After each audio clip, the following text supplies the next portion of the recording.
Žibo.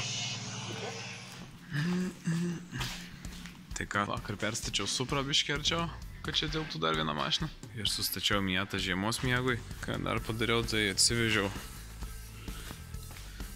Miatos bagažinę, ant kurios darysiu didelį spoilerį juodai Miatai. Tęsim linksmybės prie spoilerio. Ir čia iš esmės aš jau įsimatavęs tuos.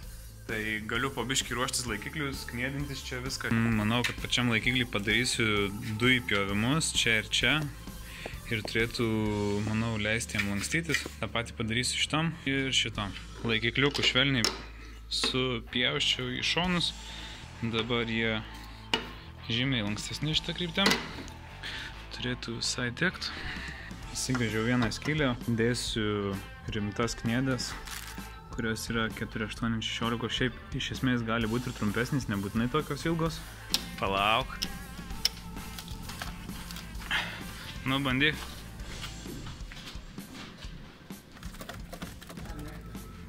Tai visiškai negyvas akumus. Nu, iš pusės. Per silpnas. Per silpni laidai. Ne, visai nepaima. Iš pusės. Tik buvo labai nepatogu laikyti. Ateik padėsi. Laikai? Jo.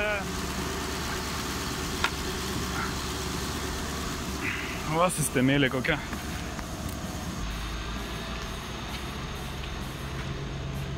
Video blogas, toliau dirbu prie šito Miato spoilerio.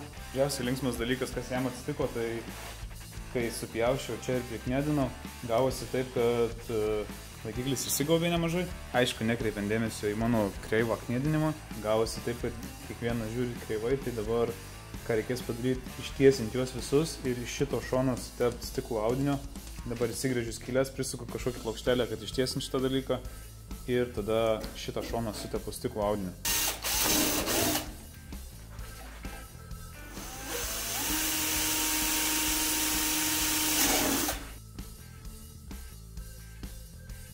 Laikikliai kaip ir paruošti. Aš šiek tiek įsitiesinau su šitą plokštelę. Čia irgi. Popierinę juostą susiklievau tam, kad kai čia stiprinsiu, nepristerliuotų ant pačio spoilerio. Kai prikniedinau, tik dabar turbūt pagalvojau, čia galėjau tiesiog su karštais klijais priklijuoti ir turbūt būtų laikiusis tą plokštelį ir nebūtų reikėjo jokių kniedžių, bet kadangi jau padariau, tai padaryta.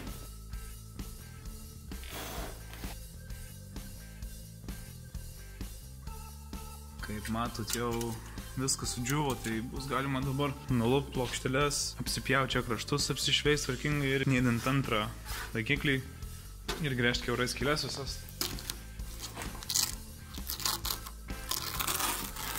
Tiesiog, ką nupjovė plokštelės, nupjovė kniedžių tuos kraštelius. Dabar reikia ištraukti lipnę juostą nereikalingą iš kraštų. Ir bus galima kniedinti antrą laikiklį, šitus išveist tarpus minimaliais išpakliuoti, kad nebūtų tai baisu. Reikia susikniedinti antrą laikiklį į vietą. Atrodys maždaug taip. Nu va, laikikliai gražiai sukniedinti. Ne visos kniedės lygiai nusitraukė, kai kurios buvo taip lūžo. Dar kartą susilygint gražiai kraštelius, kad būtų plius minus vienodai. Kol išpakliavau ir džiūstą špaklius, reikia pažiūrėti Miatos bagažinę, kurią pasiėmiau už 10 eurų. Ir jos būklė aiškiai matosi čia. Tuoj.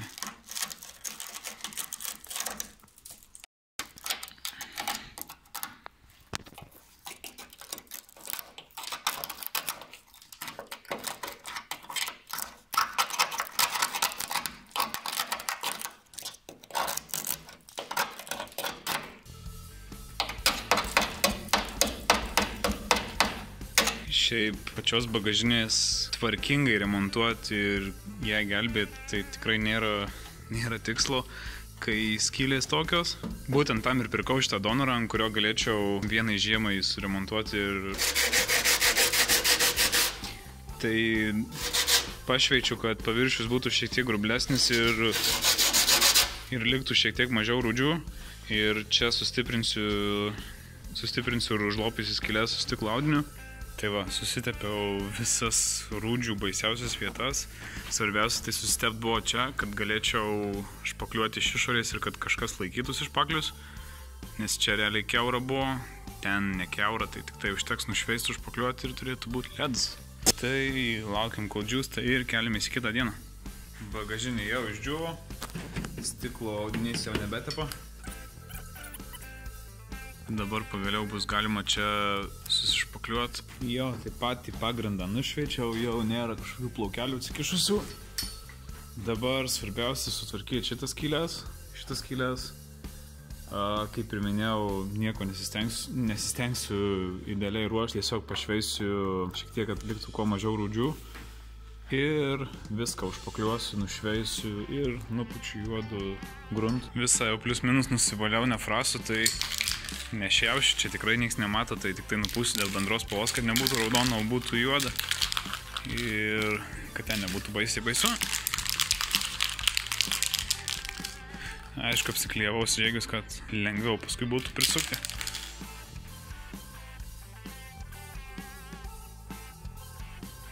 Tai ką, viskas minėtos bagažinė realiai užpakliuota, čia praktiškai lygu, čia irgi visur lygu, visą dabar nušveičiau su 360 švitrinių, kad būtų pakankamai daug riskių ir labai lengvai priliptų gruntas. Dabar dedu kojas, kaip ir matavau, eis maždaug taip. Dabar svarbu atitaikyti tą tikslo atstumą maždaug, pasižiūrėti. Šitas kraštas, kur šiek tiek atvėpęs bus, tai reikės uždėti irgi špakliaus, nes šiaip čia visur tai tikrai gula gražiai. Tai tvirtinsis kažkur čia ir kažkur čia. Tai pradžiai pataikau vietą, pasiguldau ant špakliaus, kad čia išsilygintų ta vieta. Ir tada bus galima gręžti kiaurai ir žiūrėti, kas gaunasi. Taigi vėl, kol špaklis džiūsta, galiu greitai papasakot, ką padariau. Tai uždėjau šitus laikiklius ir tas tarpas, kur buvo, apdėjau stiklo pluoštą špaklium. Tiksliau, pridėjau ant kojų stiklo pluoštą špaklios, apverčiau šitą ir jisai ištryško ir nuvaliau gražiai. Na, čia nebaisiai gražiai, bet apsišveis. Kai apdžius bus galima nusiimt, apšveis gražiai ir bandyti gręžti skylės, pataikyti tvirtinimus. O šitam draugui dabar trūksta kojų. Video blogas visiškai atsitiko, kad atsiradau Anglijoje. Ką norėjau parodyti, kad mano tėtis irgi užsikrėtęs mėtų liga. Kieme stovi dar 2 mėtos. Tai pažiūrim, kas čia gero. Čia tokia pati sidabrinė kaip ir mano. Irgi 8-9 metų jaunosios. Tik šita šiek tiek gal geresnės būklės. Hardtopas.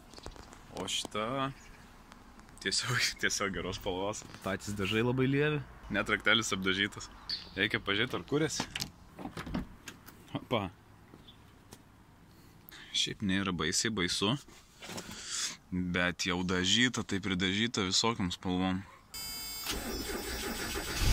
Opa. Prilyjo iškart nuo stogo. Kas šitam lavonėlį gero, reikia pažiūrėti dabar. Veidrodėlė chrominiai. Rankinės laisvas.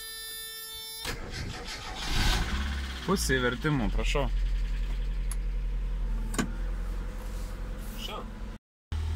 Žodžiu, uždėsim ant šitos rotas ir žiūrėsim, kaip gausis. Opa. Geri ratai su apynaujam padangom.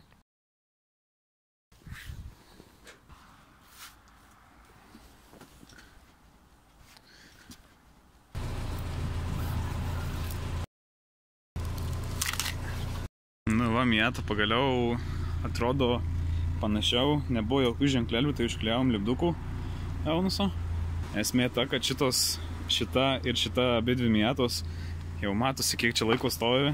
Va, pagal pūkus nuo medžių prikritę brudo. Tai šitos abi dvi Miatos pasitėti stovėjo beveik pusę metų. Ir faktas tas, kad jisai nei karto nebuvo su jom išvažiavęs niekur. Apdraudėm vienai dienai ir nupirkom kelių mokesčius. Tai dabar važiuosim biškį į miestą pasivažinėti. Nors koilai sudėti, bet dropo daug nedarėm, nes čia visur žiauriai dideli bordiūrai ir sunku užvažiuoti. Ir plius, aišku, arkos neužvalsuotos, tai nenorim, kad siektų niekur. Čia su kažkokiu kaip teptuku, visa tekstūra tokia durna turi. Tai žiauriai prastai nudažyta, bet panašu, kad rūdžių nėra ir jokių didelių rūdžių židinių nėra. Tai kėbulas iš esmės visai geras, tai pažiūrėsim dabar kaip važiuoja ir matysim, ar ją verta saugoti, ar verta sunaikinti. Mietos test drive'as su nevalcuotom arkom siekia visur. Spoilerio apatinius mountus ir kojas jau prisukau. 5-6 mm gal storis, tai jos dabar šiek tiek juda. Ir realiai uždėjus ant mašinos šitą liniją turėtų būti tiesi ir spoilerio viršus taip pat turėtų būti tiesus. Trūksta tik normalių endpleitų ir tada darysim spoilerio užlipimo testą, bandysiu ant jo atsistoti ir žiūrėsim, ar atlaikys.